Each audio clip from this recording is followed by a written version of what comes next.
G'day Dark Realmers, it's horror author and illustrator Michael J. Elliott here with you again, and thank you so much for joining me for this edition of the Dark Realm Diaries. Hey, do you reach for the vomit bag instead of the tissues when you watch a rom-com? Do you want to pour flammable liquid over yourself when you see Hugh Grant stupidly try and chat up a woman that's out of his league? Or do you perhaps want to throw something at the screen when you see two people in a movie bump into each other at the supermarket and then instantly fall in love? Really? Me too. You're one of my mob. So for everyone who is bitter or twisted or just doesn't believe all the Valentine's Day hype, I've got something a little bit different for you. I've got to look at some really great anti-romance, anti-Valentine's Day movies. So let's get started, Dark Realmers.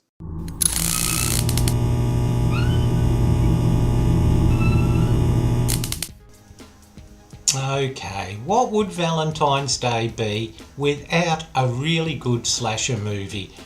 Which sort of raises a point. Are there any good slasher movies? Anyway, regardless of that, here's one, a few scenes or pics from one from 1981, which was also remade, called My Bloody Valentine, and it's about a serial killer. Yeah, that one may have had you heaving around, slashing and hacking and killing people. Sorry about that, but hey, I told you, it's not romance. Town.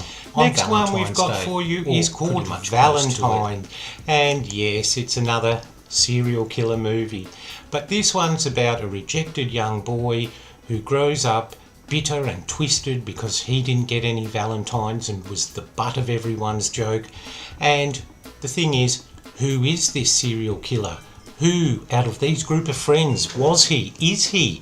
And the spooky thing about this film is that although it's pretty standard, the mask that this killer wears is that of Cupid. Now, yeah, that all ties in with everything, but this mask looks really tiny and it makes the killer look like he's got a really small head. And of course he finds some ingenious ways to kill off, all those people he doesn't like. So you might enjoy that one if you're not feeling particularly romantic. Now, in this delightful little tale from 1999, groups of lovers visiting Lover's Lane to make out, as they say, are being stalked by a hook-wielding maniac. Well, he's captured, and of course he becomes an urban legend, but he escapes from the lunatic asylum or the prison for the mentally insane, and the murders start all over again. Yes, a lovely Valentine's Day treat for you there, especially if you've just started going out with someone you don't really know that well, Dark Realmers.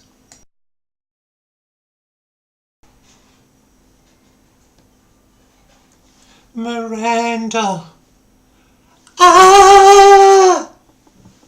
Now, if you recognise that wonderful piece of acting I just performed, not only do you have good taste, but you'll know that I'm about to talk about one of the great Australian movies that ties in quite well with Valentine's Day, and I'm talking about Picnic at Hanging Rock. Now, the reason that's included, because I'm not a complete swine, okay? I don't want you to think I'm just going to present bloody hearts and dismembered bodies and everything like that. So this is a nice cozy little mystery, quite creepy and atmospheric, Dark Realmers. But it ties in with us because the events in the movie and the book happen to take place on Valentine's Day in 1900. Now, the book was written by Joan Lindsay in 1967. And originally, the book had 18 chapters which went on to explain what happened to the disappearance of the girls from the girls' school. But her publisher said, no, let's leave it out and leave a bit of mystery. Well, in 1983, the book, the final chapter was finally released, and that was 3 years after Joan Lindsay's death. And it's included in another book which is written by a number of various authors who put forward their own take on what may have happened to the girls from the movie and the book. And in chapter 18, Joan Lindsay gives her explanation of what happened to the girls. Now, I'm not going to spoil it. No, I wouldn't do that. You know me far too well. But I will give you a clue. It's all to do with wibbly wobbly, timey wimey. And fellow Whovians, you'll know what I'm talking about, okay? But the movie was a huge success, both here and internationally. And of course, the book was a bestseller too, and it remains an iconic Australian film. Very mysterious, beautifully filmed, costumes just wonderful. And so, yes, if you want something a bit more gentle to share with your other half, then yes, why not check out Picnic at Hanging Rock again, okay? And if you really, really want to know what happened to them, check out the famous Chapter 18. Okay, Dark Realmers, that's it for our look at Anti Valentine's Day movies and unromantic type stuff.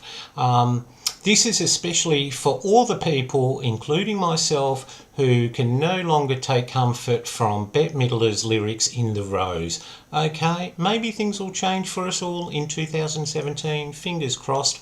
But hey, I hope you've enjoyed that. Now, if you want to learn some more trivia, find out some great facts and interesting stuff from books and movies from the world of horror, don't forget, please hit the subscribe button below.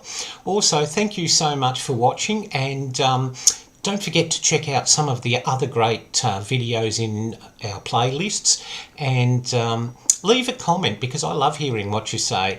Okay, so until next time, Dark Realmers, this is Michael J. Elliott signing off, and remember what I always say, Dark Realmers, stay in the light.